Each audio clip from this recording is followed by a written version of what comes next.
اللهم صل على محمد وآل محمد. اعوذ باللہ من الشیطان الرجیم. بسم اللہ الرحمن الرحیم. ان اللہ و ملائکتہ یصلون علی النبی یا ایھا الذین آمنوا صلوا علیہ وسلموا تسلیما.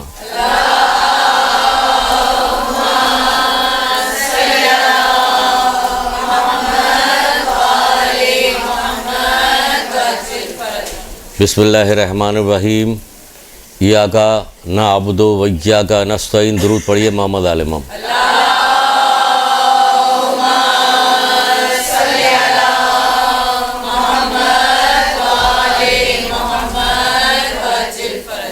رسول خدا صلی اللہ علیہ وآلہ وسلم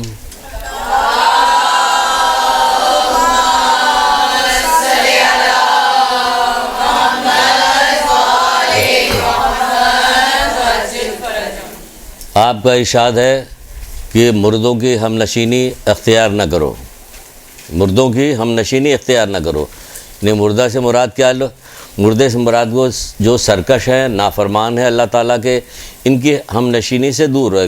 طولانی روایت اس کا چھوٹا سا ٹکڑا آپ کے سامنے پیش کر رہے ہیں. جب آپ نے کہا تھا کہ مردوں کے درمیان نہ بیٹھو، لوگوں نے پوچھا اللہ کے رسول مردہ کون ہے؟ تو پھر کہا کہ جو سرکش نافرمان ہے، اللہ کے نافرمان ہے، ان کے قریب نہ بیٹھو. دوسری جگہ پہ ایک جگہ کہا گیا کہ خبردار بخیل جو ہے، کنجوس جو ہے، اس کی طرف نہ دیکھو کیونکہ اس سے بھی دل سخت ہو جاتا ہے. تو ابھی مردوں کے پاس نہ بیٹھو، بخیل کی طرف نہیں دیکھو، فاسق و فاجر کی صحبت میں اختیار نہ کرو. سب کیوں بتایا جا رہا ہے کہ اس سے کیا ہوگا کہ دل سخت ہو جائے گا. دل سخت ہو جائے گا تو کیا نقصان ہوگا؟ دیکھیے اس کی مثال ایسے دے دیں جیسے آپ دنیا میں رہتی ہیں تو آپ کہیے کہ میں نے تو ایک دفعہ بچپن میں جب پیدا ہوئی تھی تو ہمیں غسل دے دیا گیا، تب ہمیں ہر جمعے کو روزانہ غسل کرنے کی کیا ضرورت، مسلسل دانت مانج رہے اس کی بھی کیا ضرورت پیش آئی، کپڑے بار بار دھوئے جا رہے. جب دنیا میں رہتی تو مختلف قسم کی کثافتیں، گندگیاں، گرد غبار یہ سب ہمارے اوپر پڑتے رہتے ہیں. تو دانت بھی صاف کرنا پڑتا ہے، نہانا بھی پڑتا ہے، کپڑے بھی دھونا پڑتا ہے، یہ بار بار. تو یہی چیز اس بات پہ سمجھ میں کیوں نہیں آتی کہ جب ہم لوگوں کے درمیان میں رہتے ہیں تو ان کے فسق و فجور، ان کی خباثتیں، ان کی برائیاں ٹی وی دیکھ رہی ہوتی، جتنے فاسق و فاجر ہیں سب آپ کو نظر آ رہے ہوتے ٹی وی پہ، ان کو دیکھ رہے. تو اس کے مسلسل گناہگار لوگوں کے اثرات ہمارے اوپر پڑتے رہتے ہیں. جو گناہگار لوگ ہیں اثرات پڑتے رہتے. چاہے بلاگ بیٹھ کے بہت اصلاحی ڈرامہ آ رہا تھا، اصلاحی ڈرامہ کوئی نہیں ہوتا، اس کے اندر جو آگے چل کے جو بات ہوتی وہ سب ایسی ہوتی. بے پردہ عورت بھی تو اس کے اندر آ رہی ہے، بدتمیز عورت بھی تو آ رہی ہے، فاسق و فاجر بھی تو اس کے اندر آ رہے ہیں. مسلسل آپ ان کو دیکھ رہی ہیں، آپ کو نگاہ پڑ رہی. خانہ کعبہ پہ نگاہ ڈالیے گی تو کیا کہا جاتا ہے؟ تو کیا ہوتا ہے؟ خانہ کعبہ پہ نگاہ، اللہ یاد آ رہا ہے. والدین کی طرف محبت بھری نگاہ سے دیکھنا کیا ہے؟ وہ بھی عبادت ہے. علماء کے چہرے کی طرف نگاہ ڈالنا وہ بھی عبادت ہے. قرآن کی طرف دیکھنا وہ بھی. تو جب اس سے عبادت یعنی اس سے اصلاح ہو رہی ہے، فائدہ پہنچ رہا ہے، اس پہ نگاہ ڈالے فائدہ. تو اسی طرح ان فاسق و فاجر اور برے لوگوں کی طرف مسلسل دیکھتے رہنا، ان کے درمیان میں رہنا. اب تو لوگ اتنے خراب ہو گئے کہ ہم رشتہ داروں کے درمیان پہ جا کے بیٹھتے ہیں تو بہت احتیاط کرنی پڑتی ہے کہ پتہ نہیں کیا کیا باتیں ہو رہی، غیبتیں ہو رہی، چغلی ہو رہی، بغض، عداوت، حسد، لوگوں کی باتیں بتائی جا رہی. تو اس سے کیا ہو رہا ہے؟ ہمارے اوپر اس کے اثرات پڑتے رہتے ہیں. تو اس اثرات کو دھونے کے لیے کیا کیا جائے؟ بھئی یہ اثرات پڑتے رہتے تو ہم مسلسل گناہ میں ڈوب رہے ہیں. ہمارے پاس گناہ نہ جانتے ہوئے بھی، آپ چاہیے یا نہ چاہیے، آپ کے اوپر بہت ساری چیز آپ کہتے ہیں ہمارا تو اس سے کوئی واسطہ نہیں، ہم تھوڑی کر رہے ہیں. نہ کریے. آپ جا کے کسی جہاں مریض ہوتے تو آپ دیکھتے نہیں کہ ڈاکٹر کیا کرتا ہے، منہ پہ ماسک لگا رہے. کیوں؟ کہ وہ چاہے یا نہ چاہے اس کے اثرات تو اس پہ آ رہے ہوتے ہیں نا، تو اس سے اپنے آپ کو بچا رہا ہوتا ہے. اسی طرح گناہ گار لوگوں کے درمیان جو آ رہی تھی اس پہ اثرات آ رہے ہوتے ہیں ہمارے. تبھی کہا جاتا ہے کہ بعض محفلوں سے اٹھو تو اٹھنے کے بعد کیا کرو؟ استغفار پڑھو. اللہ کے رسول استغفار پڑھا کرتے تھے. ان کے اوپر کیسے اثرات آتے دکھا رہے آپ کو کہ دیکھیں یہ ہے اثرات. تو جو آپ بچیاں جو ایک بڑے کام کرنے کے لیے آئی ہیں، بڑے کام کرنے کے لیے جا رہی ہیں تو اس کی بڑی پریکٹس کروائی جاتی ہے. جب بھی کوئی بڑی پریکٹس کروائی جا رہی ہے، پریکٹس کر رہے ہیں، اچھے کھانے کھا رہے ہیں کہ کیا کریں، یہ کمانڈو بننے والا ہے، یہ فلاں کام کرنا ہے، یہ باکسنگ کرنے والا ہے، یہ جو ہے کرکٹ کھیلنے کے لیے جا رہا ہے. تو ان سب کی بڑی بڑائی کی جا رہی ہوتی کہ ان کی اچھی ڈائٹ بھی ہوتی، ہیلدی ڈائٹ ان کو دی جاتی تاکہ کیا کرے جو کام کرنے کے لیے جا رہے ہیں اس کام میں کوئی رکاوٹ نہ پیدا ہونے پائے. آپ جو یہاں کام کرنے آئی وہ کیا کام کرنے آئی؟ علم حاصل کرنے آئی. تو اس میں بھی رکاوٹ پیدا ہوگی. اس کو اگر آپ نہیں دور کیجیے گا یا آپ پرہیز نہیں کیجیے گا تو ہوگا کیا؟ وہ آنے جانے کی بس یہ ایکسرسائز ہو رہی، نتیجہ کچھ بھی نہیں نکلے گا، نتیجہ نہیں نکلے گا، کیونکہ رسول خدا صلی اللہ علیہ وآلہ وسلم نے ارشاد فرمایا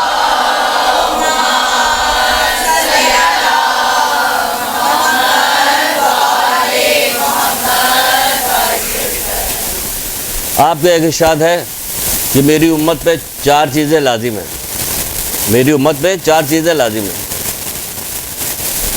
آپ کو تو یاد ہونا چاہیے کہ کیا 4 چیزیں لازم ہیں۔ علم کا غور سے سننا،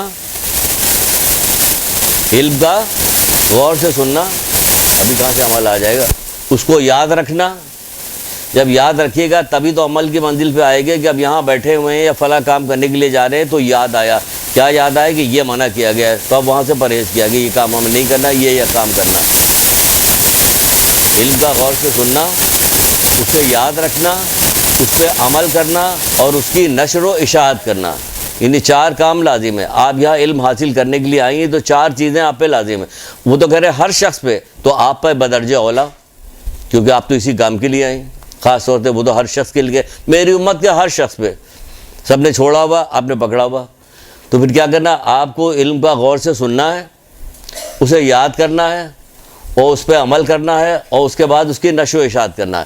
اگر یہ جو شروع میں بات بتائی گئی، گناہوں سے آپ نے پرہیز نہیں کیا تو سن تو لیا آپ نے، پھر بھول پیدا ہوگی، عمل آپ سے نہیں ہوگا، نشر و اشاعت تو پھر کیا ہوگا؟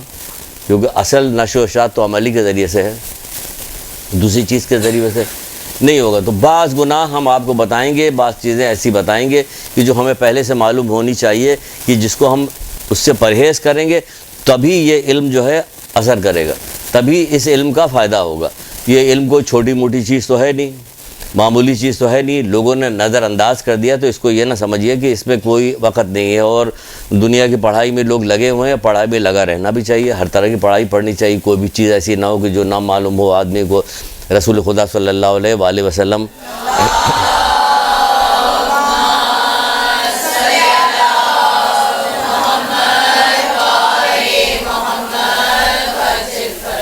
حد تو یہ تھی کھانے پینے کی چیز جو دیکھی جاتی تھی اس تک کے بارے میں بتا رہے ہوتے، تو ہر چیز کیا حکیم تھے؟ ہاں حکیم بھی تھے۔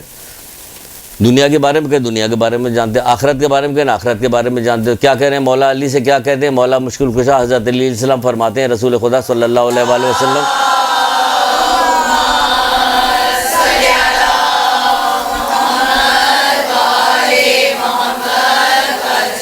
کہتے ہیں اے علی، مومن تو ایک لقمہ بھی نہیں اٹھاتا مگر اس کی معرفت رکھتا ہے۔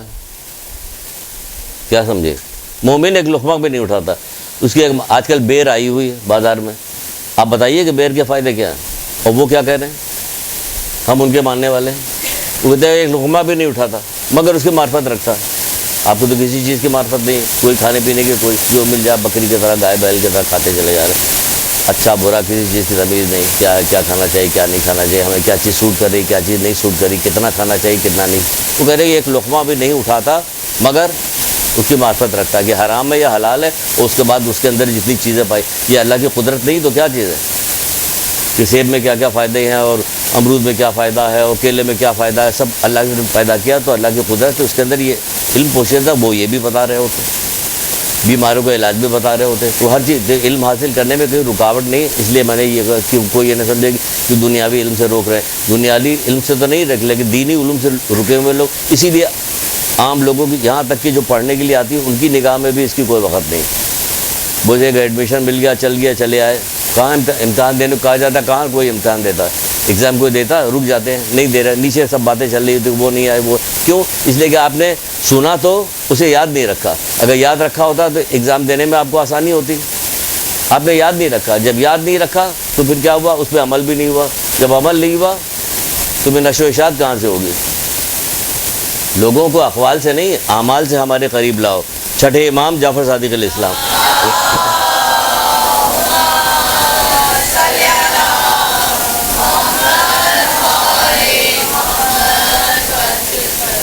اقوال سے نہیں، اعمال سے قریب لاؤ۔ بچوں کی تربیت میں اقوال ہی چل رہے ہوتے، اعمال تو نہیں چل رہا ہوتا۔ لڑ رہے ہو آپ بھی تو لڑ رہی ہے شام کو پاپا سے، اس کی ٹھکائی ہو رہی ہوتی، بدتمیزی کر رہی ہو، ماں سے بدتمیزی، ماں سے بدتمیزی کہاں کر رہی بھائی؟ وہ تو بچہ ہے، وہ ٹیپ ریکارڈر کی طرح ہے، جو کوئی ریکارڈ ہو رہا ہو سب وہ بیان کر رہا ہوتا. اقوال سے نہیں، اعمال سے لے کے آؤ، ان کے قریب لے کے آؤ. تو دیکھیے یہ ہو رہا تھا. آپ سے کتنے لوگ، کتنی نیچے شکایتیں جا رہی ہیں کہ وہ جناب وہ ایگزام نہیں دے رہی. اس لیے نہیں دے رہی کہ یاد ہی نہیں کیا آپ نے، اس لیے نہیں دیا، آپ اس کو معمولی چیز سمجھ رہے ہیں. آپ ایسے دنیاوی کسی امتحان میں آپ جو ہے MBA کر رہی تو ایسے چلی جائے گا بغیر یاد کیے ہوئے کہ ہم نے امتحان نہیں دے گا، ہمیں آگے کلاس میں بٹھا لے گا کوئی؟ نہیں بیٹھا لے گی. بہت قانون سخت ہے. ایک یہی ہے آخرت کا علم جو ہے، اسی کا قانون سخت نہیں، اس کو معمولی سمجھا ہوا، اس کو معمولی سمجھا ہوا. ابھی کہہ دیا جائے گا آپ کے پیر کے نیچے فرشتے پر بچھا رہے، بہت خوش ہمارے پیر کے نیچے پر بچھائے، لیکن اس کی اہمیت آپ کو کہاں پتہ؟ اگر معلوم ہوتا کہ اللہ تعالیٰ اس قدر پسند کرتا ہے طالب علموں کو کہ وہ اپنے آپ کو کہہ، رسول اللہ کی حدیث ہے کہ طالب علم اللہ کے محبوب ہیں، اللہ کے محبوب ہیں. اس کے اثر میں اللہ کے محبوب ہم صحیح ہے، بس ٹھیک ہے. دنیا دار لوگ ہیں نا، پیسہ چاہیے، پیسہ ہو جائے کوئی بڑا آدمی دنیا کا، چاہے وہ فاسق و فاجر ہی کیوں نہ ہو، وہ کہتے ہیں اگر آپ کو محبوب، پھر دیکھیے تماشا کیا ہو. خواب میں بھی اگر آ جائے تو کوئی خاندان کو کوئی بچے کے نہیں جس کو بتاتی نہ پھرے کہ وہ ہم کو خواب میں آئے تھے، وہ ہم کو ملے تھے، وہ ہمارے کانوکیشن میں آئے تھے، وہ ہم کو اشارہ کر کے کہتے یہ بچی بہت اچھی ہے، پھر دیکھیے تماشا کیا ہوگا. تو یہاں کہہ رہا اللہ کہہ رہا کہ طالب علم اللہ کے محبوب ہیں. تو طالب علم وہ فکر ہی نہیں کہ ایک ایک نورانی کلام کی جن کو سونے کے پانی سے لکھا جائے، محمد علیہ محمد کا کلام وہ ہے سونے کیا یہی تو کہا گیا اگر کسی کو 40 حدیثیں ایسی یاد ہو جائے جس پہ عمل کرے اور دوسروں کو بھی بتائے عمل کرے تو قیامت کے دن فقہا میں شمار کیا جائے. کوئی چھوٹی بات کہی جا رہی ہے، لیکن نہیں. تو یہ چیزیں، یہ نورانی کلام، یہ ساری چیزیں حاصل کرنے کے لیے کیا کرنا پڑے گا؟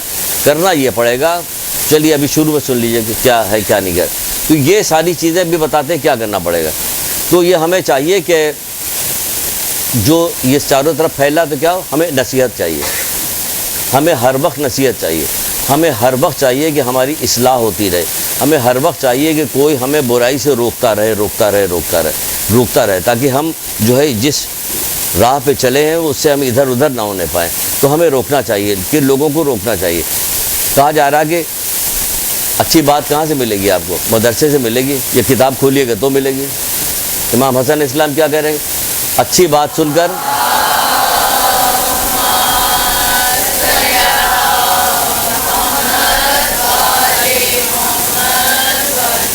کیا قرآن و حدیث سے اوپر بھی کوئی اچھی بات ہے؟ لیکن دیکھیے کیا کہہ رہے ہیں، اچھی بات سننا بس کافی ہے؟ نہیں، کہہ رہے ہیں کہ اچھی بات سن کر اس پہ عمل کرو، کیونکہ یہی مومن کا شیوا ہے. یعنی مومن جو ہوتا ہے خالی اچھی بات سنتا نہیں، سننے کے بعد عمل کرتا ہے.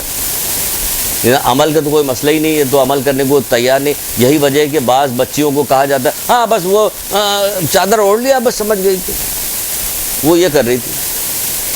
آپ کو مثال بننی چاہیے تاکہ لوگ ادھر آئیں، یوگ دزوگ آئیں، لوگ علم حاصل کریں. کتنی عجیب بات ہے کہ جس چیز میں سب سے زیادہ فضیلت ہے اس کے اندر خوشامد کی جا رہی ہے، جس کے اندر تباہی و بربادی اس کے اندر لوگ دوڑ کے جا رہے ہیں، میڈیا میں دوڑ کے جا رہے ہیں، دوڑ کے ادھر ایسی چیزوں کے اندر جا رہے ہیں کیونکہ وہ دنیا کی چیزیں، دنیا نظر آ رہی ہے، آخرت دکھائی نہیں دے رہی. آخرت نہیں دکھائی دے رہی تو محمد آل محمد تو دکھا رہے ہیں نا. قرآن اللہ تعالیٰ تو ہمیں آخرت دکھا رہا ہے، قرآن میں سب کچھ تو دکھا رہا، اس کے باوجود ہمیں نظر نہیں آ رہا. وہ بتا رہا ہے وہ نظر نہیں آ رہا، یہ بتا رہے ہیں نظر آ رہا. تو کیا نظر آئے گا؟ صبح شام جو واقعات ہوتے رہتے اس سے عبرت نصیحت نہیں ملتی. نصیحت تو اسی سے مل رہی ہوتی ہے. اگر آپ حاصل کرنا چاہیے نصیحت، اس کو سرسری طور پر کیوں دیکھتی ہیں؟ بارات کی بس جا رہی تھے، جا کے نہر میں جا کے گر گئے، 17 آدمی چلے گئے، کیا ہوا؟ نصیحت نہیں ہوئی؟ ہو تو گئی نصیحت. یا اگر ہم بھی اسی میں ہوتے تو کیا ہوتا؟ کہ ختم ہو گئے تھے. پھر ختم ہو گئے تو کیا کرنا چاہیے؟ کہ سوچو کہ کیا کرنا چاہیے، کیا کیا چیزیں تم نے چھوڑ دیا، کیا کیا چیز تمہاری تیار نہیں تھی. قیامت کے دن سب پوچھ لیا جائے گا، مرنے کے بعد تو سب پوچھا جائے گا. نہیں وہ مولا بخشوا دیں گے ہمیں، یہ تم نافرمانی کرو وہ بخشواتے رہے.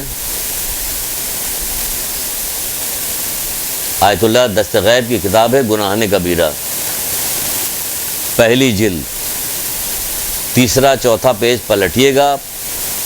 2 4 پیج پلٹنے کے بعد وہیں مولا کی ایک طولانی روایت ہے، اس کو نہیں سنا رہے، صرف یہ بتا رہے ہیں کہ ہمارے بعض ماننے والوں تک ہماری شفاعت جو ہے 3 لاکھ سال کے بعد پہنچے گی. نعرے حیدری ہے نا، یہی لگائیے نعرے حیدری پہ ہو گیا، وہ مولا بخشوا دیا.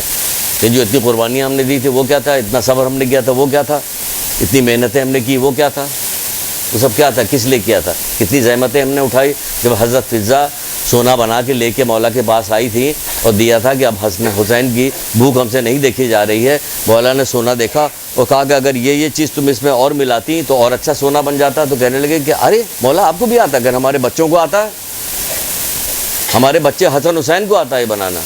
اس کے بعد زمین میں ڈال دیا، زمین بند کر دی، جو سونے چاندی کے دریا بہ رہے تھے اس کو دیکھا بند کر. کہ ہم ہدایت کے لیے آئے، دنیا کے لیے نہیں آئے. تو ہدایت تو کوئی لے ہی نہیں رہا، نعرے لگا کر رہا، ہدایت نہیں لے رہا،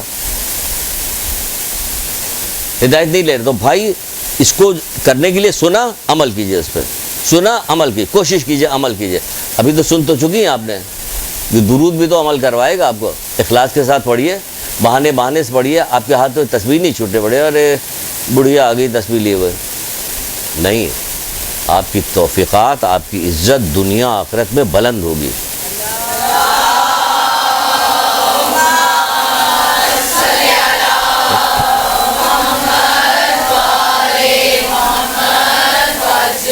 کر کے تو دیکھیے، نہیں کر کے دیکھیے، نہیں ہمیں دکھائی دے رہا ہم کریں گے، کوئی تجربہ تھوڑی کریں گے.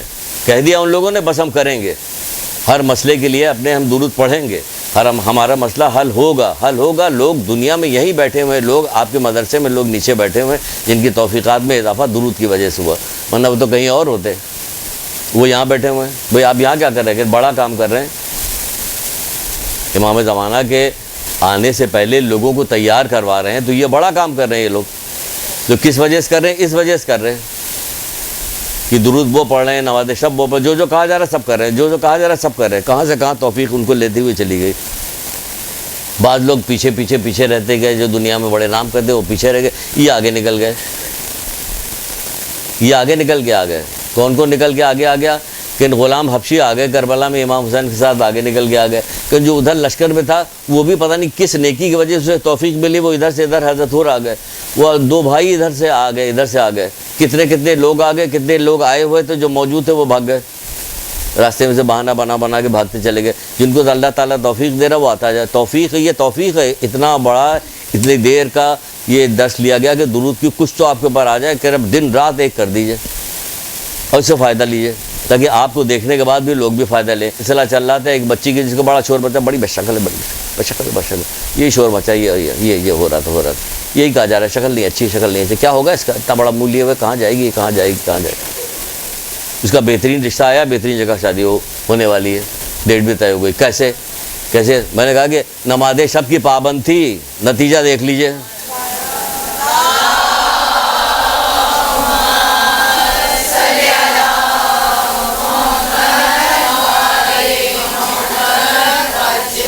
جو حسین تھی وہ بس میں لٹک کے آ رہی ہیں. یہ کیا ہے؟ عبرت ہے چاروں طرف پھیلی ہوئی، دیکھتی جائیے، ایک چیز سے عبرت حاصل کیجئے اور نتیجہ نکالیے کہ کیا نتیجہ نکلا. یہ دلائے گی عبرت آپ کو. علم حاصل کیجئے تو نتیجہ حاصل، نہیں بالکل صحیح ہے، جو کہا گیا بالکل صحیح ہے، وہ لوگ جو کہہ رہے ہیں صحیح ہے، اللہ اس کا رسول جو کہہ رہا ہے سب صحیح ہے، ائمہ تارین صحیح کہہ رہے ہیں تو صحیح اسی وقت کہہ رہے ہیں. زبانی کہنے سے جب آپ اس پہ عمل کر رہی ہوں گی تب پتہ چلے گا کہ آپ نے زبان سے جو کہا وہ سچ کہا. دیکھیے خالی زبان سے کہا، عمل نہیں کیا تو آپ نے سچ نہیں کہا، ایسی زبانی گفتگو کر رہے. تو امام حسین اسلام نے کہا شیوا، کس کا شیوا؟ مومن کا شیوا، کہ جو اچھی بات سنتا ہے تو اس پہ عمل کرنے لگتا ہے. پھر کہا گیا کہ یہ حد تو یہ تھی کہ 1,24,000 انبیاء آئے، سب کے سب کیا کام کر رہے تھے؟ نصیحت کر رہے تھے. ساری کتابیں آئی، کیا کام کر رہی ہیں؟ نصیحت کر رہی ہیں. قرآن آیا، کیا کام کر رہا ہے؟ نصیحت کر رہا. ہم نے اس کتاب کو تمہارے لیے آسان کر دیا، ہے کوئی جو نصیحت حاصل کرے؟ یعنی پتہ چلا نصیحت کیا. متقین کے لیے ہدایت کی کتاب ہے، نصیحت کی کتاب، یہی تو پورے. آپ اس کو پڑھیے تو دیکھیے کیا نصیحت اس کے اندر ہو رہی. سب لوگ اپنے آپ کو نکال کے آتے تھے، نصیحت کے لیے پیش کرتے تھے لوگوں کے سامنے کہ میری نصیحت کیجیے. آج نصیحت کو برا مانا جاتا ہے. ادھر آئیے نصیحت کے لیے، اپنے آپ کو پیش کرتے تھے. انبیاؤں کے ساتھ حضرت عیسیٰ کے پیچھے چل رہے ہوتے کہ اللہ کے رسول ہماری نصیحت کیجئے.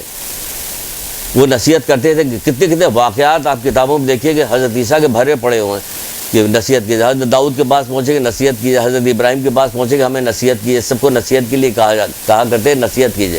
عام لوگوں کے پاس جن کو سمجھتے تھے بڑے متقی پرہیزگار ہیں، لیکن ان کے پاس آتے تھے کہتے ہمیں نصیحت کیجیے۔ ایک نوجوان ایسے ہی تھا،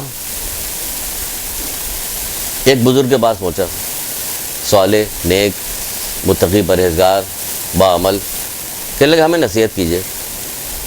آج کوئی نوجوان آئے گا نصیحت کرنے کے لیے؟ یہ تو چھوٹی چھوٹی لڑکیاں شاید گھر سے بھگائی گئی ہیں، دھکا دیا گیا ہے، یہ اللہ تعالیٰ کی کوئی توفیق ہے، ان کے ماں باپ کی کوئی نیکیاں کی جس کی وجہ سے یہ چھوٹی چھوٹی بچیاں یہاں آ گئی علم دین حاصل کرنے۔ کتنی ایسی ہیں ہمارے یہاں جو آ رہی جانے کا نام نہیں لے رہی، ان کی توفیق ایسی ہے، ان کی توفیق ہے، یہ حقیقت بتا رہے ہیں، توفیق ہے، ان کو توفیق ہے، پروردگار انہوں نے توفیق دی۔ وہ خود بھی سوچتی ہوں گے کہ ہم کتنے دن ہو گئے کیوں بیٹھے ہوئے ہیں یہاں پہ؟ اللہ تعالیٰ کی رحمت ہے، تم بیٹھی ہو اتنی دیر تک تم بات سن رہی ہو نا، کم سے کم سن ہی رہی ہو، تو یہ اللہ تعالیٰ کی توفیق ہے کہ وہ بھی بیٹھی ہوئی۔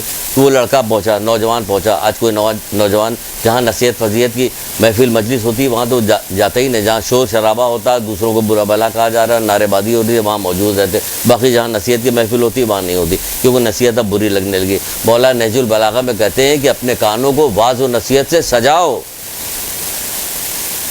سبحان اللہ تو ہے کہ مولا کے نام پہ تو درود ہونا چاہیے نا۔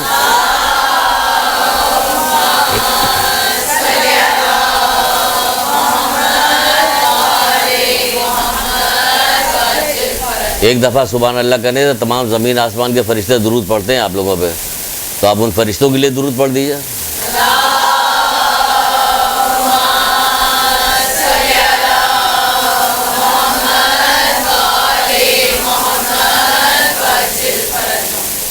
تو واعظ و نصیحت، تو وہ لڑکا آیا کہنے لگے کہ ہمیں نصیحت کیجیے۔ ان کا آؤ میرے ساتھ چلو، ساتھ ساتھ چلنے لگے، دیکھیں کیا کرتے ہیں۔ راستے سے گزر رہے تھے، گزرتے گزرتے دیکھا کہ ایک چھوٹا سا پودا نکل رہا ہے، نئی نئی کوپلیں نکلی ہوئی، ہرا بھرا چھوٹا سا۔ کہنے بیٹا ذرا اسے اکھاڑ کے تو لے کے آنا۔ اس نے اکھاڑ لیا، اکھاڑ کے لے کے آ گیا۔ پھر آگے چلنے لگے، چلتے چلتے چلے گئے۔ وہ سوچ رہا ہے یہ پودا کیوں اکھڑوایا گیا ہم سے، زبردستی کے لیے زبردستی پودا اکھڑوا لیا گیا، اس سے کیا مطلب نکلتا، کیا چاہیے؟ مسواک کریں گے، اس سے کیا ہوگا؟ تو اتنی پتلی شاخیں ہیں، اس کی تو کچھ بھی نہیں ہوگا اس سے۔ بہرحال اس نے کہا کہ اکھاڑ لو، انہوں نے اکھاڑ لی۔ پھر آگے بڑھے، آگے بڑھتے بڑھتے ایک مقام پہ پہنچے تو ایک بڑا تناور درخت لگا ہوا تھا۔ کہن بیٹا ذرا اس کو بھی اکھاڑ لائیے۔ وہ گیا، اس کو اکھاڑنا تو بہت دور کے بعد ہل نہیں رہا۔ اگر آپ کوئی بہت بڑا درخت موٹا سا ہو، برگد کا جو لگا رہتا ہے ادھر ادھر، جس کی وہ سے شاخ نیچے وہ بھی آ رہی ہوتی ہیں، نیچے اتر رہی ہوتی ہیں، بالیں اس کی پتہ نہیں کیا، تو آپ اکھاڑ کے دکھائیے۔ وہ گیا، بڑی جب انہوں نے کہا تھا، یہ لڑکا بھی بڑا نیک تھا کہ اس نے اپنے آپ کو پیش کیا تھا کہ میری نصیحت کیجیے، تو ہر حکم کی تعمیل کر رہا، بڑی محنت کی، کوشش کی، تھکا گیا، واپس آ گیا کہ نہیں اکھڑا۔ کہنے بیٹا کچھ سمجھ میں آیا؟ کہ نہیں، بتائیے آپ کی سمجھ میں آیا کچھ؟ یہ کیوں دونوں پیڑ اکھاڑ، ایک اکھاڑ کے لے کے آ گیا، ایک اکھاڑ ہی نہیں تھا؟ کہ نہیں آپ بتائیے۔ کہ بیٹا اپنے دل سے بغض، عداوت، کینہ، جھوٹ، یہ چغل خوری، یہ سب نکال کے پھینک دو ابھی سے، ورنہ جب یہ جڑ پکڑ جائے گی تو یہ حشر ہوگا، اس کو نکال نہیں پاؤ گے، تو پھر وہی ہوگا جو امام حسن عسکری علیہ السلام نے ارشاد فرمایا۔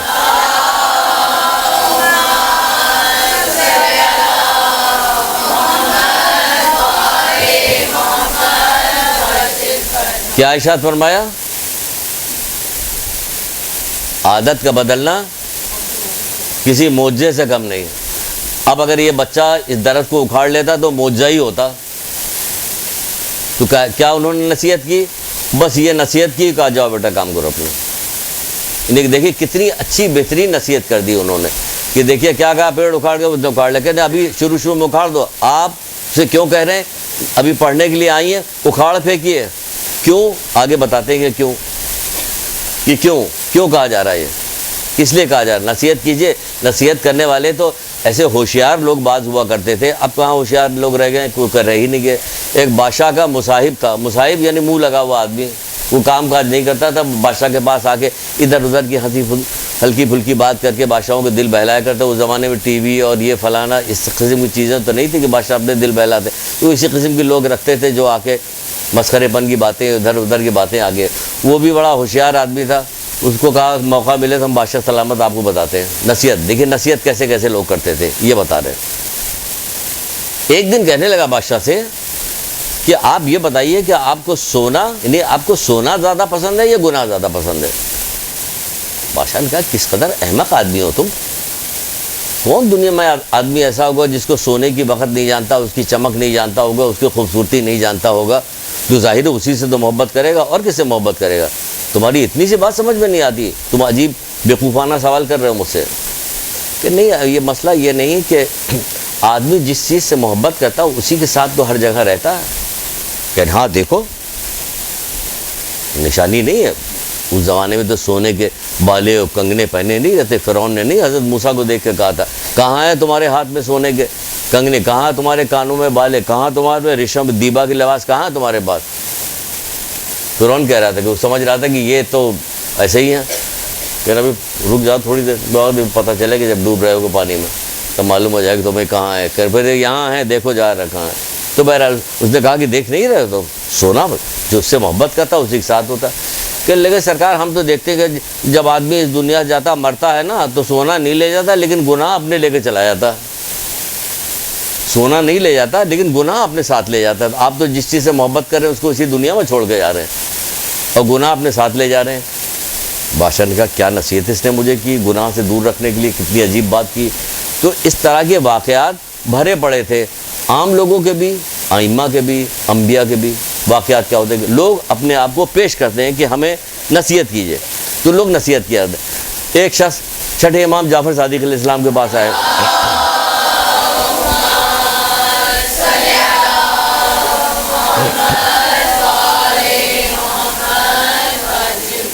اچھا چھٹے امام کے پاس لوگ آتے تھے، ہر بات کے لیے آتے تھے.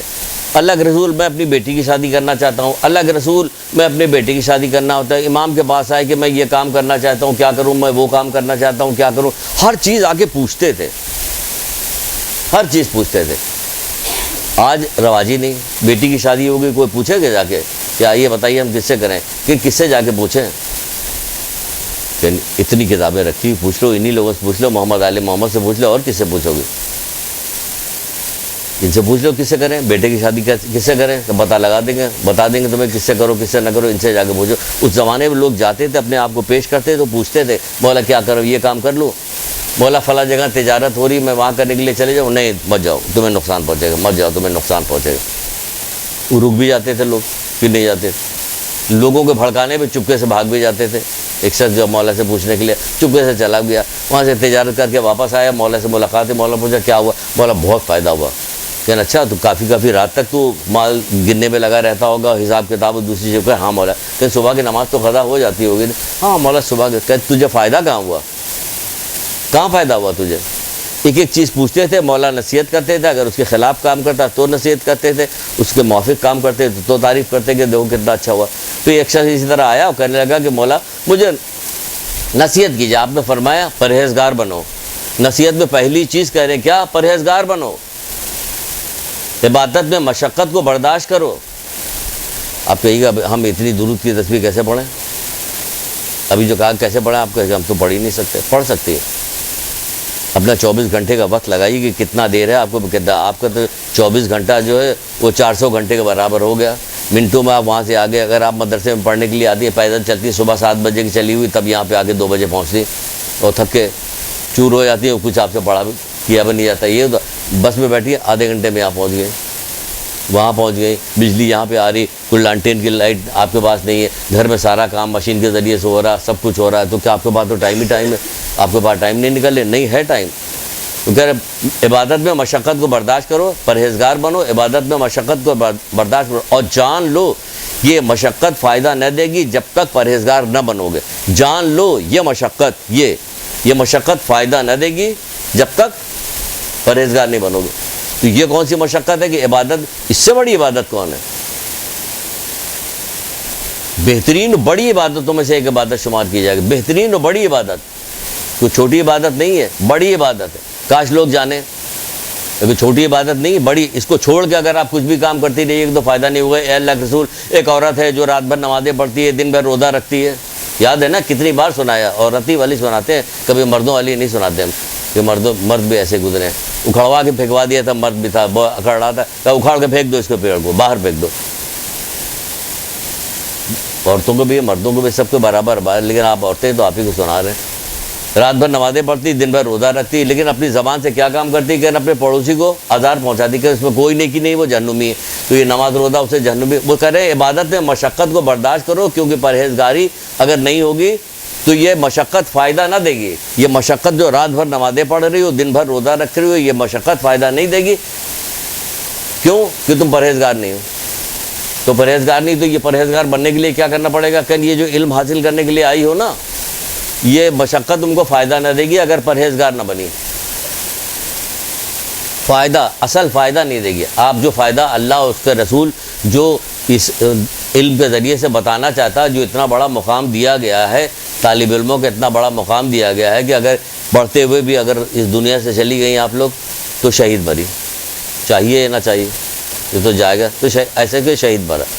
تو کہا جائے مشقت کو برداشت کرو، کیونکہ یہ مشقت فائدہ نہیں دے گی جب تک پرہیزگار نہ بنو گے۔ پھر ایک شخص اور آیا، ایک روایت ملتی ہے ایسی کہ کہنے لگا کہ مولا میں سال میں ایک دفعہ آتا ہوں مدینے، اور پھر میرے پاس موقع ہی نہیں ملتا کہ میں آؤں، تو مجھے کچھ نصیحت کر دیجیے تاکہ میں اس پہ عمل کروں۔ نصیحت کیجیے تاکہ میں عمل کروں، کیونکہ میں بار بار نہیں آ سکتا۔ کہ ایسی چیز بتائی جس پہ آپ نے فرمایا خدا سے ڈرو، پرہیزگار ہو، آپ کہہ رہے ہیں خدا سے ڈرو۔ بس جب اللہ سے ڈرا آدمی تو سارا کام ہو گیا، پھر بچا ہی کیا؟ اللہ سے ڈرنا جو ہے وہ اتنی خوبصورت چیز ہے کہ گلے کا ہار بنا لے۔ اللہ سے ڈر رہا، بلند مقام، اللہ سے ڈرنے والے کا بلند مقام۔ ہر جگہ اپنے آپ کو لوگوں کے درمیان بیٹھنے میں، محفل میں، آنے میں، جانے میں، رشتہ داروں میں، ملنے جلنے میں اپنا جائزہ لیا کیجیے گا۔ میں یہاں پہ بیٹھ کے اٹھوں، فوراً سوچے کیا میں اللہ سے ڈری؟ اگر ڈری ہوتی تو فلاں بات تو میں نہیں کہتی، اگر میں ڈری ہوتی تو یہ بات چغل خوری تو نہیں کرتی میں، اگر میں ڈری ہوتی تو ان کی غیبت تو نہیں سنتی، فوراً روک دیتی کہ نہیں بہن چھوڑو، یہ نہ کرو، بڑا نقصان ہوتا ہے اسے، نہیں ہے۔ میں سچ کہہ رہی ہوں کہ ہاں یہی سچ تو سب سے زیادہ ناپسند ہے اللہ تعالیٰ کو، کیونکہ علم آپ کے پاس ہے تو آپ کو فوراً یاد آتا جا رہا، آپ کہتی جا رہی کہ نہیں یہ سچ اللہ تعالیٰ کو۔ تو آپ کیا فرماتے کہ اللہ سے ڈرو، اور کیا کرو؟ گناہوں سے پرہیز کرو۔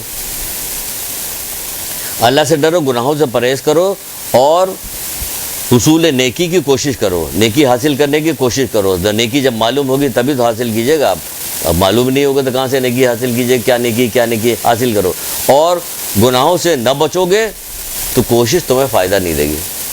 ہر جگہ کہہ رہے گناہوں سے نہیں بچو گے تو کوشش فائدہ نہیں دے گی۔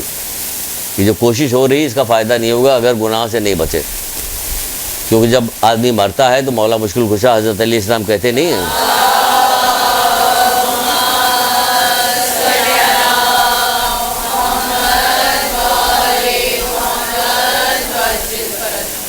سب لوگ لے گئے، لے جا کے قبر میں دفنا کے چلے آئے، پھول چادر چڑھا دی، سب اپنے اپنے گھر کو رخصت ہو لیے۔ اب کیا رہے گا؟ کہ ہم اکیلے، باہر کیا ہو رہا ہے؟ کہ باہر تو بریانی نکالی جا رہی، سب کھا رہے ہیں، بوٹیاں ڈھونڈ رہے ہیں، ادھر سے بوٹی ڈھونڈ رہے ہیں، تو ان کا کیا بن رہا ہے؟ ایک صاحب کہتے ہیں ایک جگہ واقعہ لکھا ہوا تھا کہ کہتے میں قبرستان جا رہا تھا، اچانک عجیب سی خوشبو محسوس ہوئی مجھے، جب خوشبو محسوس ہوئی تو میں نے دیکھا یہ خوشبو کہاں سے آ رہی، دیکھا کہ ایک جسم جو ہے گیا اور جا کے قبر میں اندر ختم ہو گیا ایک قبر کے پاس۔ اس کے بعد تھوڑی دیر کے بعد شدید بدبو آنے لگی، دیکھیں بدبو کہاں سے آ رہی، دیکھا کہ ایک کتا تھا جا رہا اسی قبر کے اندر جاتا، ختم ہو گیا۔ تھوڑی دیر بعد جو خوشبو والا جسم گیا تھا وہ لہو لہان چتھڑے لگے ہوئے باہر نکل آیا۔ تو میں نے اس سے پوچھا بھائی یہ کیا چکر ہے؟ کہ میں اس شخص کی نیکی تھی، اس شخص کی نیکی تھا میں، اس کے بعد بدی آ گئی، وہ بدی اتنی زیادہ تھی کہ اس نے مجھے کاٹ پھوٹ کے باہر پھینک دیا، اب خالی وہاں بدی رہ گئی۔ جتنی آیت اللہ دست غیب کی کہانی، سچ بکھرے موتی اور یہ وہ مختلف واقعات، آخرت ساز واقعات جو ہیں، ساری کتابیں ہیں، دیکھیے پڑھیے، سراہنے رکھیے، مسلسل رکھتے، شاید کسی کے ہاتھ لگ جائے گھر میں، کوئی پڑھ لے تو فائدہ پہنچے گا۔ یہ پیسہ جو ہے خرچ کرنا یہ مفاد میں ہے، یہ پیسہ خرچ کرنا جو یہ آخرت تک اس کا ثواب جائے گا. اگر کتابیں آپ نے لی، کتابیں پڑھی، کتابیں گھر میں آپ کے موجود ہیں تو آپ کو فائدہ پہنچائے گا. تو اس نے کہا، اس نے ہمیں نکال کے باہر کر دیا. مولا کیا کرے گے؟ مولا کہہ رہے کہ علم ساتھ ساتھ جاتا ہے. یہ علم آپ کے ساتھ ساتھ قبر میں جائے گا. بال یہیں رہ جاتا ہے، اولاد یہیں رہ جاتی ہے، منصب یہیں رہ جاتا ہے، کچھ بھی نہیں. یہ ساتھ ساتھ آپ کے علم و عمل آپ کا جائے، کیونکہ آپ کا تو وہ اعلیٰ علم ہے جو عمل کے ساتھ ہے.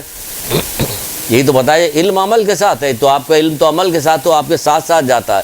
بعض جگہ پہ تو مولائی کی روایتوں میں یہ بھی لکھا ہوا کہ ایک طرف سے آگ آتی ہے تو نماز بچاتا، دوسری طرف سے آگ آتی ہے تو روزہ بچاتا، تیسری طرف سے اس کا صدقہ بچاتا، تو ایک کنارے کھڑا ہوا. بعض روایتوں میں صبر کو کہا ہے، بعض روایتوں میں علم کو کہا ہے. وہ کہتا ہے ان تمام سے کہ اگر تم اس میت کو بچا نہیں سکتے تو ہٹ جاؤ، میں اس کے لیے کافی ہوں، میں کافی ہوں اس کے لیے.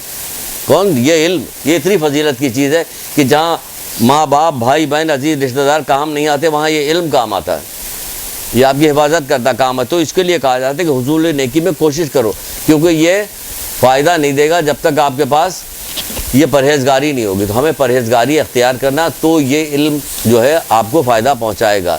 ایک شخص انس بالمالک کہتا ہے کہ میں رسول خدا صلی اللہ علیہ وآلہ وسلم کے پاس آیا.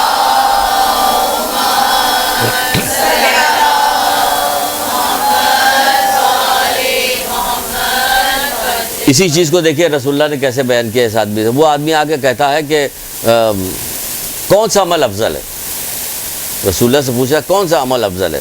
ہر ایک ایک چیز پوچھتے ہیں. آپ نے فرمایا اللہ کے بارے میں علم. پھر اس نے پوچھا کہ اللہ کے رسول کون سا عمل افضل ہے؟ تو آپ نے فرمایا اللہ کے بارے میں علم رکھنا. تو پھر وہی جواب دیا. وہ کہنے لگا کہ اللہ کے رسول میں آپ سے عمل کے متعلق پوچھ رہا ہوں اور آپ مجھے علم کے بارے میں بتا رہے. تو آپ نے فرمایا علم کے ساتھ تھوڑا سا عمل بھی فائدہ مند ہے اور جہالت کے ساتھ کثیر عمل بھی فائدہ نہ پہنچائے گا. تو کہاں کثیر عمل نے فائدہ پہنچایا؟ اس کو رات بھر نمازیں پڑھتی تھی، دن بھر روزہ رکھتی تھی، کہاں فائدہ پہنچایا؟ اس کے بعد علم تو نہیں تھا. اگر علم ہوتا تو پتہ چلتا اس کو کہ مجھے اپنے نماز روزے کو کیسے بچانا. نماز روزہ کر لینا، کوئی عبادت کر لینا کافی نہیں ہے جب تک اس کے بچانے کے ہمیں طریقے نہ آتے. کوئی بھی چیز دنیا کی جتنی چیز آپ کے پاس ہوتی سب کے پریکاشن لکھا رہتا ہے، پریکاشن لکھا رہتا ہے کہ کیا کیا کرنا ہے اس چیز کے ساتھ، ہمیں اس کو کیسے حفاظت اس کی کیسے کی جائے گی. تو اس کی اپنے نماز روزے کی حفاظت تو اڑا کے لے جائے گا شیطان. بدزبانی کر کے اڑا کے لے گیا. رسول اللہ گزر رہے تھے، جب رمضان کا زمانہ تھا، کسی جگہ سے گزر رہے تھے، مسجد میں آنے کے بعد بلایا کسی صحابی کو، کہا یہ جو کھجوریں ہیں لے جا کے اس عورت کو دے. اس گھر میں کھٹکھٹا کے اس کو کھجوریں دی گئی. اس نے کہا کہ ہمیں کیوں کھجوریں بھجوائی گئی، ہمارا تو روزہ ہے. اور بھاگی ہوئی کہ اللہ کے رسول کہاں روزہ؟ تم تو ابھی اپنی کنیز کو گالیاں دے رہی تھی، تمہارا روزہ کہاں ہے؟ نہیں، عبادت فائدہ نہ پہنچائے گا جب تک اس کے ساتھ پرہیزگاری نہ ہو. کتنی بڑی نصیحت چھٹے امام نے 2 جملے میں کر دی، کوئی فائدہ نہیں.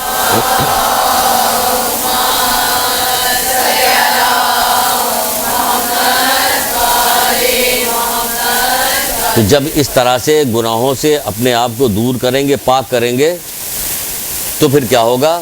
علم ایک نور ہے. رسول خدا صلی اللہ علیہ وآلہ وسلم فرماتے ہیں.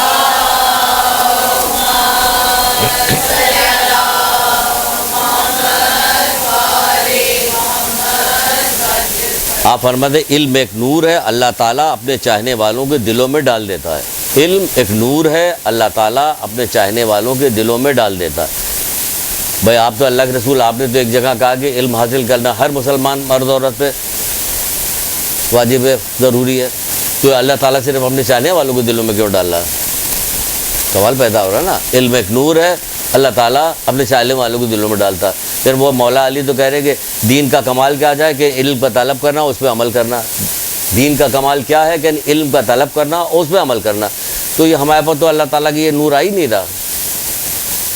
کہ تمہارا دل کیسا ہے، ذرا دیکھو، اس کا جائزہ تو لو. اس سارے گناہوں میں ڈوبا ہوا تمہارا دل ہے، تو اللہ تعالیٰ اپنا نور جو ہے وہ گناہ گار کینہ پرور کے دل میں ڈال دے گا، بغض رکھنے والے کو دل میں ڈال دے گا، حسد کرنے والے کو دل میں ڈال دے گا، چغلیاں کھانے والے کو دل میں ڈال دے گا. چغلی بری تمام برائیاں ہیں، خوفناک برائیاں. نبی حضرت موسیٰ جیسے نبی لوگ آ کے کہہ رہے ہیں کہ اے موسیٰ قحط سالی پڑ گئی ہے، سب مر جا رہے ہیں، جانور مرے جا رہے ہیں، لوگ مرنے کے قریب ہیں، سارے کھیت کھلیان سب خشک ہو گئے ہیں، دعا کیجیے اللہ تعالیٰ سے کہ بارش ہو. حضرت موسیٰ بھی نکل کے دے دعائیں چل رہی، بارش ہی نہیں ہو رہی. اب موسیٰ پریشان کہہ رہے یا اللہ کیا ہو گیا؟ پھر ایک نئے سرے سے دعا کر رہے، پروردگار دعا کیوں نہیں قبول ہو رہی؟ ابھی تک تو دعا کر رہے تھے کہ بارش ہو، اب دعا کر رہے ہیں مالک دعا قبول کیوں نہیں ہو رہی؟ کہا کہ تمہارے درمیان میں ایک ایسا گناہگار شخص ہے کہ اس کی وجہ سے دعا قبول نہیں ہو رہی۔ بعض کتابوں میں اس گناہگار شخص کی گناہ بھی بتایا گیا، کیا گناہ؟ کہ یہ چغل خور، عروج سعادت نام کی کتاب ہے، اس میں یہ بھی بتایا کہ چغل خور تھا، کہ اس کی وجہ سے دعا قبول نہیں ہو رہی۔ ایک گناہ اللہ تعالیٰ نے یہ نہیں بتایا کہ کون، ستار العیوب ہے نا، بڑا رحم۔ اگر صحیح معنوں میں اللہ تعالیٰ کی معرفت حاصل ہو جائے تو کہے کہ جسم کے ٹکڑے ٹکڑے ہو جائیں اللہ تعالیٰ کی اطاعت عبادت کرتے ہوئے۔ دیکھیں کربلا والوں نے جسم کے ٹکڑے ٹکڑے تو کروا دیے، چھوٹے بچے سے لے کے بوڑھے حبیب ابن مظاہر تک سب کو تو کٹوا دیا کہ معرفت پروردگار ہوگی۔ اللہ کے دین کو بچانے کے لیے کوئی بھی پرواہ نہیں، ہر قربانی دینے کو تیار، دی کہ نہیں دی ان لوگوں نے۔ اللہ تعالیٰ اتنا گناہ گار تھا کہ بارش تو نہیں ہو رہی تھی، لیکن اللہ تعالیٰ نشاندہی نہیں کر رہا تھا کہ کون۔ کہا اے موسیٰ جا کے کہو کہ وہ اس وجہ سے نکل جائے، تب میں تمہاری دعا قبول کروں گا۔ حضرت موسیٰ آئے، کہا کہ بھائی تمہارے درمیان ایک گناہگار شخص ہے، اس کو نکالو، اس سے وہ نکل جائے تاکہ بارش ہو، لوگ مر رہے ہیں۔ وہ گناہگار شخص کو دیکھیے، اس نے کہا پروردگار 40 سال سے میں گناہ کر رہا ہوں۔ سب بڑا پرانا پاپی تھا وہ، 40 سال سے گناہ کر رہا، کہہ رہا 40 سال تو یہاں مرتے وقت تک اگر بے پردہ تو بے پردہ ہی رہے گی، داڑھی موڑا تو داڑھی موڑا ہی رہے گا، گانا سننے والا تو گانا سننے والے، ہر برائی جو کر رہے ہیں وہ آخری وقت تک آخری سانس تک کرتے رہتے ہیں، کہاں باز آتے ہیں؟ خود دیکھ لیجیے آپ، وہ 40 سال ہی کا تھا، ہم اس پہ خوش ہو رہے ہیں، ہنس رہے کہ 40 سال سے گناہ کر رہے ہیں، تو پوری زندگی گناہ کرتے ہیں، تو آخر میں کہا جاتا ہٹ جائیے نا محرم لوگ آ کے منہ دیکھ لیں۔ اب محرم منہ دیکھ کے کیا کرے گا؟ کیا کرے گا؟ محرم نامحرم سب برابر ہو گیا۔ تو کہنے لگا پروردگار میں 40 سال سے تیری نافرمانی کر رہا ہوں، آج اس بھرے مجمع میں نکل کے جاؤں گا، مالک میری بڑی بے عزتی ہوگی۔ اللہ اکبر، کیا رحم کرنے والا، کتنی جلدی راضی ہونے والا پروردگار، کتنی جلدی صریح الرضا، کتنی جلدی راضی ہونے والا۔ ہم کتنے نافرمان ہیں اس کے، جو پروردگار ہمارے اوپر اتنا رحم و کرم ایک ایک سے۔ یہ 40 سال سے گناہ کر رہا تھا، اس کی وجہ سے بارش نہیں ہو رہی، یہ کہہ رہا مالک اگر میں لوگوں کے درمیان سے نکل کے گیا میری بڑی بے عزتی۔ آپ کو تو ایک ایک بات پتہ چلتی، جب آپ کہتے ہیں آپ بے چین رہتی کہ لوگوں کی بات کو بتائیں، لوگوں کی بات کو بتائیں، جبکہ آپ کا عذاب اگر اس پہ آتا ہے تو پھر آپ دیکھ لیجیے آپ پہ کیا عذاب کہ تم نے لوگوں کے راز کو فاش کیوں کیا، لوگوں کی بدنامی کیوں کی، اس کا یہ نقصان کیوں کیا تم نے۔ یہ تمہارا یہ گناہ اب تمہارے نامہ اعمال پہ لکھ دیا جائے گا، اور اس کی تشہیر کا جو گناہ ہے وہ الگ تمہارے نامہ اعمال پر لکھا جائے گا۔ لیکن ہم نے کیوں کوئی علم نہیں حاصل کیا تھا، ہمیں پتہ ہی نہیں کیا کتنا بڑا گناہ کر رہے ہیں۔ کہہ رہے مالک اگر میں نکل کے جاؤں گا تو سارے مجمع میں تو لوگ مجھے دیکھیں گے تو میری بڑی بے عزتی ہوگی۔ ابھی وہ دل میں سوچ رہا تھا تو اللہ تعالیٰ اس کے دل کا بھی حال جانتا تھا کہ سچی توبہ کر رہا ہے۔ فوراً گھٹا گھنگھور گھٹا آئی اور ٹوٹ کے بارش شروع ہو گئی۔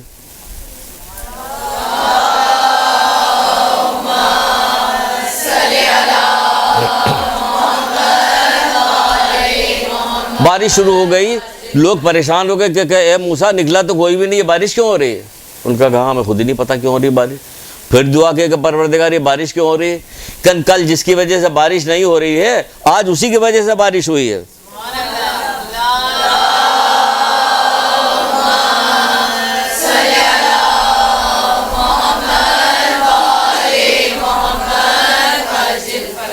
اتنا پسند کرتا ہے توبہ کرنے والوں کو، تو جو توبہ کرنے والے کو اتنا پسند کر رہا ہے تو وہ گناہ سے بچنے والوں کو کتنا پسند کرے گا کہ میری وجہ سے گناہوں سے بچ رہے ہیں۔ دیکھا آپ نے، تو یہ ہے کہ ہمیں گناہ سے بچیں گے تبھی یہ اللہ علم ایک نور ہے، اللہ اپنے چاہنے والوں کو دلوں میں ڈالتا ہے۔ آپ یہاں پہ آئی ہیں اس نور کو حاصل کرنے کے لیے، تو اس کے لیے آپ کو کام کیا کرنا ہوگا؟ مولا مشکل کشا کہتے ہیں آگاہ ہو جاؤ۔ مولا مشکل کشا کیا کہتے ہیں؟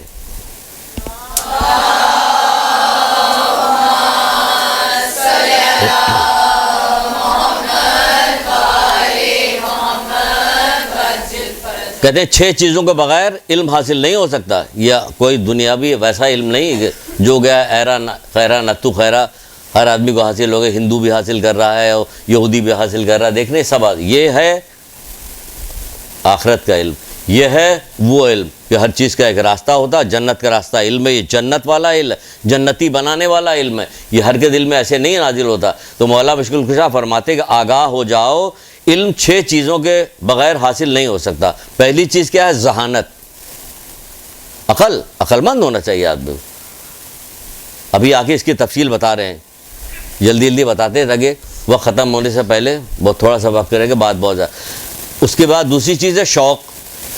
دیکھتے نہیں شوق ہو جاتا ہے، دن رات کھیل رہے ہوتے، دن رات 22 گھنٹے پریکٹس ہو رہی. گھٹنے کے آپریشن کرایا جا رہا ہے، اسپتال جانا ہے، یہاں جا رہے ہیں وہاں جا رہے ہیں. خیر چھوڑیے بات، ادھر ادھر بہت ہو جائے گی، بہت چیز باقی ہے. جو شوق ہوتا آپ کو، شوق یہ والا شوق ہوتا. مولا نے کیا کہا؟ ایک کلام کے اوپر جو ہے ہزار درود پڑھے جائیں. ایسے مولا لوگوں کے ایسے کلام، ایسے ان کے جو قول ہیں ان کے، کہ کہا جائے کہ اتنے اس کو اتنی لاپرواہی کے ساتھ چھوڑا ہوا ہے، لوگوں کو پتہ ہی نہیں. 2 قول کسی سے پوچھ لے سنانے کو تیار نہیں ہوگا، جبکہ ایک قول کے اوپر ہزاروں درود سلام پڑھے جائے. تو مولا کیا کہہ رہے ہیں کہ پہلی چیز ذہانت، دوسری چیز شوق، تیسری چیز صبر. اس راہ میں جو مشکلات ہو، صبر کیجئے. یاد کیجئے کل امتحان آپ کا ہونے والا ہے. دیکھیے امتحان کا تانا آخری وقت تک جاتے دوں گا میں، کہ امتحان کیوں نہیں دیا، ایگزام کیوں نہیں دیا آپ نے. تیسری چیز صبر، اور چوتھی چیز قناعت. استاد کی رہنمائی اور وسعت وقت. دیکھیے 2 چیز تو آپ کے پاس ابھی سے موجود ہے. استاد کی رہنمائی یہاں آتی ہے. دیکھیے کتنا بہترین آپ کو یہ درود کا جو درس سنایا گیا، کہ آپ نے کبھی سنا نہیں ہوگا، کتنی تفصیل کے ساتھ کتنی دیر تک. ورنہ 1-2 درود تو ہم آ کے ہمیشہ سنا کے جاتے ہیں، لیکن آپ نے کتنی تفصیل کے ساتھ سنا، پورا ایک کلاس آپ کی ہو گئی درود کے اوپر. تو استاد کی رہنمائی تو حاصل ہے، اور وقت تو آپ کے پاس ہے ہی، کہ ماں کی گود سے قبر تک علم حاصل کرو. 2 چیز تو آپ کے پاس پہلے سے موجود ہے. 2 چیز تو آپ کے پاس پہلے سے موجود ہے. اب آپ کو کیا چیز چاہیے؟ اب آپ کو چاہیے ذہانت، عقل کیسے آئے گی؟ 1-2 قول ہر چیز کے بارے میں بتا کے بات کو ختم کرتے ہیں. وقت کم رہ گیا اس لیے جلدی بات بتائیں. خوف خدا رکھنے والا عقل مند ہے. چھٹے امام نے کیا اس نے کہا تھا میری نصیحت کی؟ آپ نے کہا اللہ سے ڈرو. جو اللہ سے ڈرنے والا، خوف خدا رکھنے والا عقل مند ہوتا ہے. جب کسی آدمی کو دیکھیے جس کے کہا جب بڑا عقل مند ہے اور خوف خدا نہیں رکھتا، جو جھوٹا ہے وہ دنیاوی بندہ ہے، آخرت کا بندہ نہیں ہے. وہ والی عقل نہیں ہے جو اللہ دیتا ہے. نکرہ الگ چیز ہوتی ہے، عقل الگ چیز ہوتی ہے. نکرہ ہوتا چالاکی مکاری جیسے دنیا حاصل کی جاتی ہے. وزیر اعظم بن گئے، صدر بھی بن گئے، یہ بھی بن گئے، وہ بھی بن گئے، اوباما بن گئے، سب بن جاتے ہیں. وہ عقل نہیں ہوتی. ہر جگہ بمباری بھی ہو رہی ہے، عقل مند ہے. لوگوں کو اذیت پہنچا رہے ہیں، عقل مند ہے. لوگوں کو قتل غارت گری کرے، عقل مندی ہے. نکرہ چالاکی و مکاری جسے دنیا حاصل کی جاتی ہے. عقل مند کیا چیز؟ خوف خدا رکھنا. سب پہلی چیز کیا بتائی جا رہی ہے؟ مولا فرما رہے کہ خوف خدا رکھنے والا عقل مند ہے. عقل مند بنیے، خوف خدا رکھے. پھر کیا کہا جا رہا ہے کہ بہترین عقل کیا چیز ہے؟ کہ ادب، با ادب رہیے. تمیز و تہذیب آپ میں ہونی چاہیے. یہاں تو پڑھنے کے لیے آئی ہیں تو بدرجہ اولا زیادہ سے زیادہ تمیز تہذیب ہو. تو کہا جائے ہماری بچی کہ کیا ہو گیا یہ فرزانہ جو ہے پہلے تو بڑی شریر تھی، کیا جواب دیا کرتے، بڑی نیک ہو گئی، کہ مدرسے جاتی ہے نا. کہ سبحان اللہ، اچھا مدرسے جاتی، اتنی اچھی بن گئی. تبھی تو لوگ جب بیوٹی پارلر سے نکل کے کوئی آئے، چڑیل جائے، چڑیلی واپس آئے تو کہے گی یہ کیسی بیوٹی پارلر، جیسی گئی تھی ویسی آ گئی. برا کہیں گے نہیں اس پہ نہیں فلاں میں، چلو وہ اچھا ہوتا ہے. یہ دیکھو کیسی شکل گئی تھی، وہاں سے نکلی تو پہچان ہی نہیں جا رہی ہے. اور منہ کے اوپر اسپرے ماری پانی کی تو پھر پہچان لی جائے گی، اگر پہچاننا آپ کو تو ایسی پہچانی جائے گی. تو آپ کو جب یہاں سے جائیے تو آپ کے اندر جب یہ ادب آ جائے، تاکہ لوگ کہیں کہ سبحان اللہ، واقعی محمد آل محمد کا کلام، اللہ کا کلام، علم آخرت کا علم ایسے ہی ہوتا ہے کہ جس سے اس کے اندر بالکل تبدیل ہو گئی. پھر کہا جاتا ہے جب عقل کم ہو جاتی ہے، اگر کم ہو گئی تو کیا ہوگا؟ خود ہی اپنا جائزہ لے لیجیے گا. جب آپ کی عقل کم ہو جائے گی تو کیا ہوگا؟ گفتگو بڑھ جائے گی، بلا وجہ کی باتیں، فضول باتیں جس کا کچھ لینا دینا نہیں. اگر اس بات کو ختم کرنے کے بعد آپ سوچیے گا مجھے کیا حاصل ہوا، کہ وقت گنوایا، گناہ نامہ اعمال میں آیا، اور تو کیا حاصل تو کچھ بھی نہیں ہوا. وقت گنوایا اور گناہ آ گیا، کچھ نہ کچھ فضول باتیں نکل جاتی منہ سے. بہت تفصیل ہے فضول گفتگو پہ، تفصیل کی پوری کلاس لی جائے اس پہ. کیا تفصیل ہے کہ فضول گفتگو کیا چیز ہے. پھر کہا جا رہا ہے کہ اگر با ادب ہو جائیے گا آپ تو ذہانت خود ہی تیز ہوگی. مولا کا قول ہے، مولا فرماتے ہیں کہ ادب سے کیا ہوتا؟ ذہانت کو جلا ملتی، جلا، تیزی آ رہی. با ادب ہوگی تیزی آ رہی. ہر شے عقل کے محتاج ہے، اور عقل جو ہے ادب کی محتاج ہے. یعنی اتنی تھوڑی بہت بھی عقل ہے تو اگر ادب آ گئی تو اور بڑھ جاتی ہے. پھر ایک جگہ چلی، ایک جملے میں سن لیجئے گا، ایک حدیث کے اندر ساری چیز عقل کی آ جائے تو کیا کیا جائے؟ وہ تو خیر اس میں بھی آ گئی، خوف خدا رکھیے. لیکن ایک جگہ مولا مشکل کشا فرماتے ہیں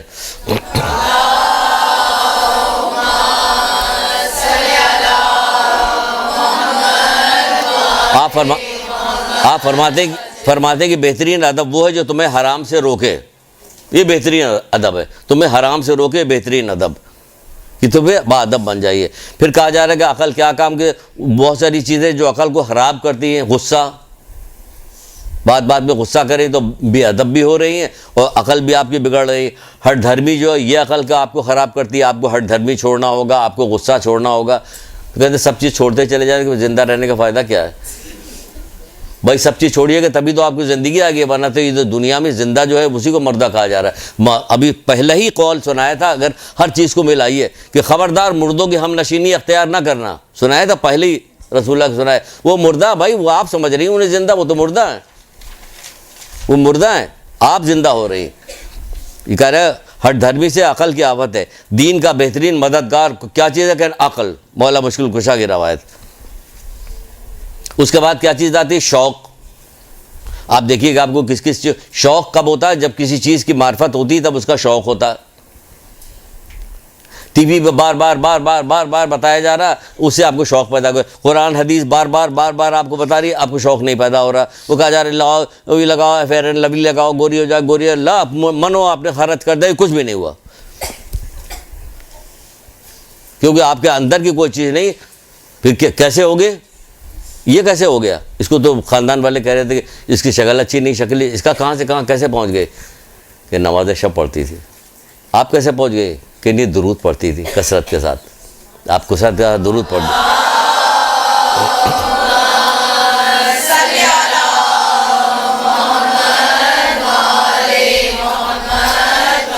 خاندان میں گھروں میں جائیے گا تو درود کی محفل سجائیے گا, 14,000 دفعہ پڑھیے گا, وہ تو سب اپنی جگہ پہ. لیکن یہ بھی آپ جان لیجیے یہاں آنے کا ایک فائدہ آپ کو یہ بھی ہوتا کہ وہ فرشتہ جو پانی کے قطرے گن رہا ہوتا ہے, جس کو اللہ کے رسول کہہ رہے ہوتے کہ واہ کیا تجھے خود اللہ نے قدرت دی, سب کچھ کہا, سب کچھ کہنے کے بعد بھی اپنی مجبوری ظاہر ہے. یہ مجبور فرشتہ, اتنا حکمت والا, اتنا کیلکولیشن کرنے والا, اتنا عظیم فرشتہ, اس کے باوجود کہہ رہا میں مجبور ہوں. کہ کب مجبور, کیا مجبوری ہے؟ کہ اے اللہ کے رسول جب آپ کی امت کے لوگ ایک جگہ جمع ہو کے آپ پہ درود پڑھتے تو اس کا حساب میرے پاس نہیں, اللہ ہی جانتا ہے.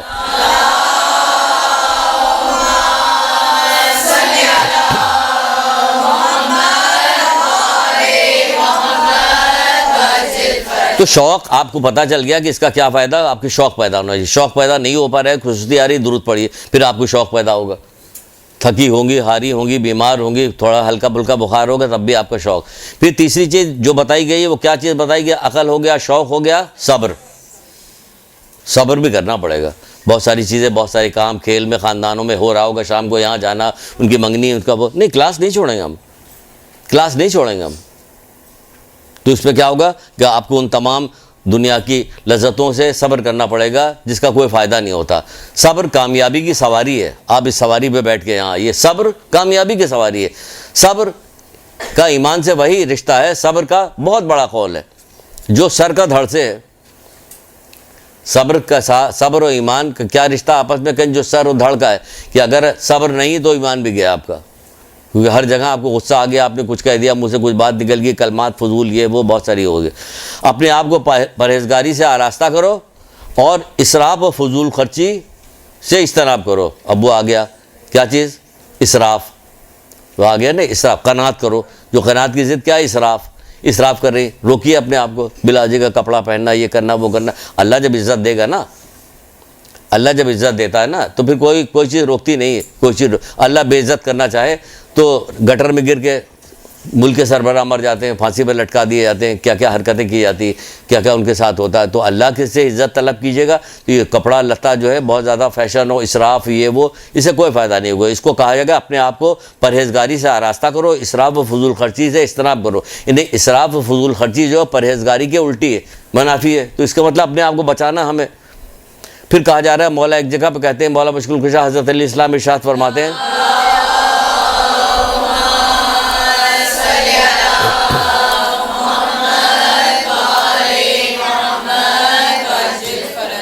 آپ فرماتے ہیں کہ دیکھیں کتنی اچھی بات کی ہے. کہا کہ قانے یعنی قناعت کرنے والا مومن خوش قسمت ہے. ہم کہاں سمجھتے ہیں کہ قناعت کرنا خوش قسمتی ہے؟ اور تو جو زرق برق لباس پہن کے آ رہی ہوتی ہے, آپ ہی کی عمر کی لڑکیاں, عورتیں جو آ رہی کہتے ہیں وہ ماشاء اللہ کیا خوش. بھائی تو پرہیزگاری کے منافی خوش قسمت کا ہے. پھر خوش قسمت وہ ہوتا ہے جو کہہ رہا ہے کہاں ہے سونے کے بالے، کہاں ہے سونے کا کنگن، کہاں دیبک، وہ خوش قسمت ہے۔ حضرت موسیٰ خوش قسمت ہے۔ ایسی مثالیں ہزاروں آپ کے پاس، آپ خود بھی دیا کیجئے نا کبھی مثال۔ کربلا میں جو پیاسے لوگ تھے، بھوکے لوگ سے الاتش کی آوازیں جہاں سے بلند ہو رہی، وہ خوش قسمت تھے یا وہ لوگ تھے؟ کون تھا؟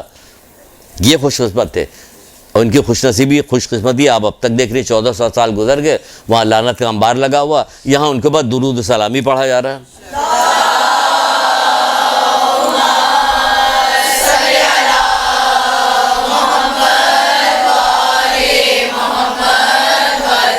پھر ایک جگہ پہ مولا مشکل کشا بڑی خوبصورت حدیث سے ارشاد فرماتے ہیں، آپ کہتے ہیں بہترین اور بابرکت قسمت قناعت اور جسم صحت جسم ہے، قناعت اور صحت جسم ہے، بہترین اور بابرکت قسمت، یعنی سب سے اچھی بابرکت قسمت کیا ہے، خوش نصیبی کیا ہے؟ وہ کہہ رہے ہیں قناعت ہے اور جسم کی تندرستی، صحت ہے، یہ چیز ہے۔ پھر کیا کہا جا رہا ہے؟ جھوٹ سے پرہیز کیجئے۔ کیوں جھوٹ سے پرہیز کیجئے؟ گناہوں میں ایک چیز جھوٹ بھی آ جاتی ہے بیچ میں، کہ کیوں پرہیز کیجئے اس میں؟ کہہ رہے اس لیے پرہیز کیجئے کہ مولا کہتے ہیں کہ علم کی رکاوٹ جھوٹ ہے۔ دیکھ لیجئے، علم کی رکاوٹ جھوٹ ہے، کیونکہ تمام برائیوں کو ایک کمرے میں بند کر دیا جائے، اس کا تالا کیا لگے گا؟ جھوٹ۔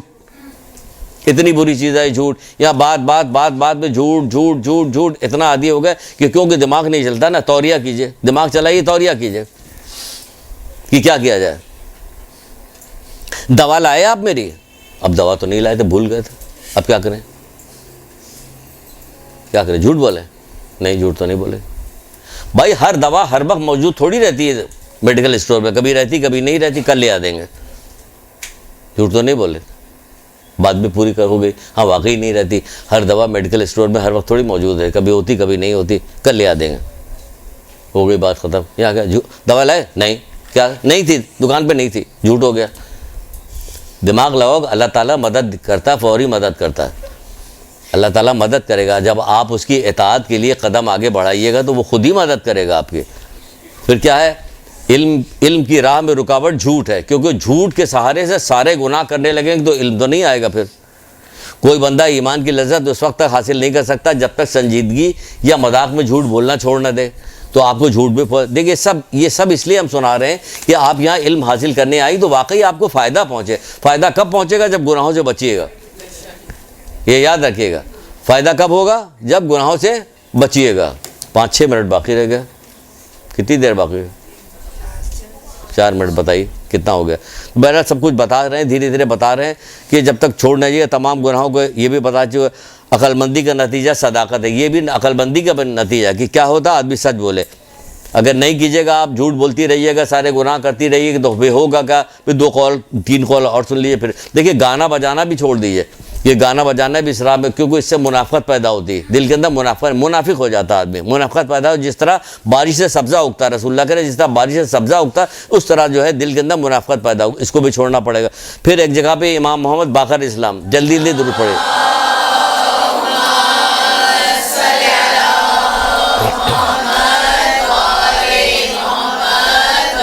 کہتے ہیں حماقت و جہالت جس کے حصے میں آئی، ایمان اس سے روپوش ہو جاتا۔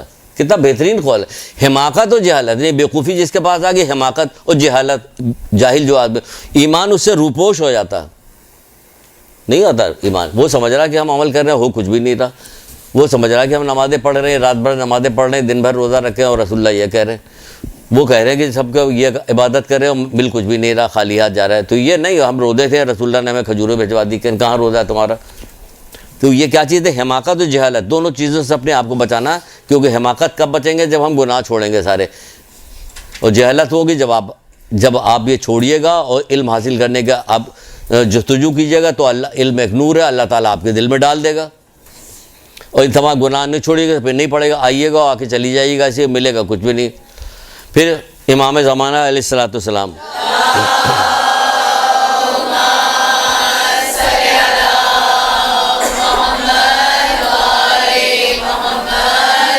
کسی بات سے تو ڈریے۔ امام زمانہ اسلام کیا فرماتے ہیں؟ ہمیں جاہل اور احمق شیعوں نے بہت اذیت دی ہے، ہمیں جاہل اور احمق شیعوں نے بہت اذیت دی ہے، تو کیوں نہیں اذیت دیں گے؟ سارا علم ان لوگوں کے پاس ہے، سب کچھ ان کے پاس ہے، میں علم کا شاعر ہوں، علی اس کے دروازہ ہے، میں حکمت کا شاعر ہوں، علی اس کے دروازہ ہے، سب کچھ ہے۔ آصف برقیہ جو حضرت سلیمان علیہ السلام کا وزیر ہے، اس کو اللہ کی کتاب کا تھوڑا سا علم تھا کہ پلک جھپکتے ہیں بلقیس کا تخت لے کے آیا، اور محمد کے وزیر کو کتنا علم ہے؟ محمد کے علم کے بعد وزیر کے بعد کتنا علم ہے؟ تو ان کے ماننے والوں کے پاس کیا ہے؟ تو شوق ہونا چاہیے۔ تبھی تو امام زمانے کا ہمیں جاہل اور احمق شیعوں نے بہت اذیت دی ہے، جن کا دین مچھر کے پر سے بھی کمزور ہے، جن کا دین مچھر کے پر سے بھی کمزور ہے۔ بتائیے اب امام زمانہ کی نزدیک بھی اذیت پہنچا رہی، پانچویں امام کرے حماقت و جہالت جس کے حصے میں آئی، ایمان سے رو، سارے کے سارے مذمت کرے۔ مذمتی حدیث تو نکالی نہیں جو علم سے دوری، وہ نکالے تو اس کی کتاب الگ بن جائے، پوری اس کی الگ ایک پوری کتاب بن سکتی کہ دیکھیں یہ مذمتی بات آ گئی ساری، وہ تو لگائی نہیں ہم نے مذمتی بات۔ پھر فرماتے ہیں ایک جگہ میں مولا مشکل کشا کیا فرماتے ہیں؟ جب تک تم برائی سے بیزار نہیں ہو جائے گا، بہت اچھی حدیث ہے، بس یہ آخری دو ایک حدیث ہے، کہہ رہے جب تک تم برائی سے بیزار نہیں ہو جاؤ گے، جب تک تم برائی سے بیزار نہیں ہو جاؤ گے نیکی نہیں اختیار کر سکتے، یعنی پہلے برائی چھوڑو تب نیکی آئے گی، آئی سمجھ؟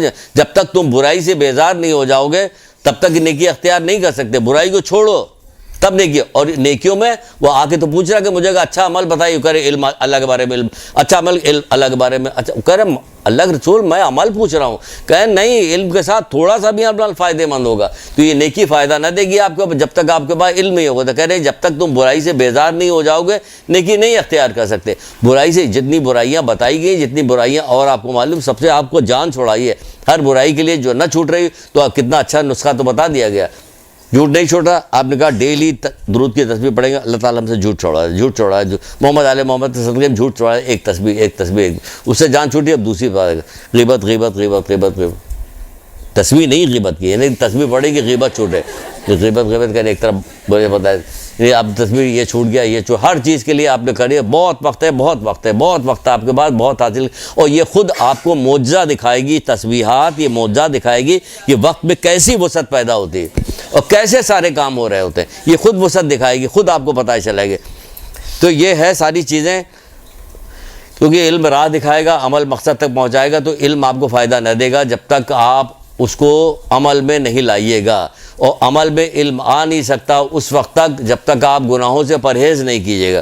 گناہوں سے پرہیز کیجیے، تبھی علم ایک نور ہے اللہ تعالیٰ آپ کے دل میں انشاءاللہ اور ہمارے دل میں ڈالے گا۔ ایک درود پڑھیے محمد علیہ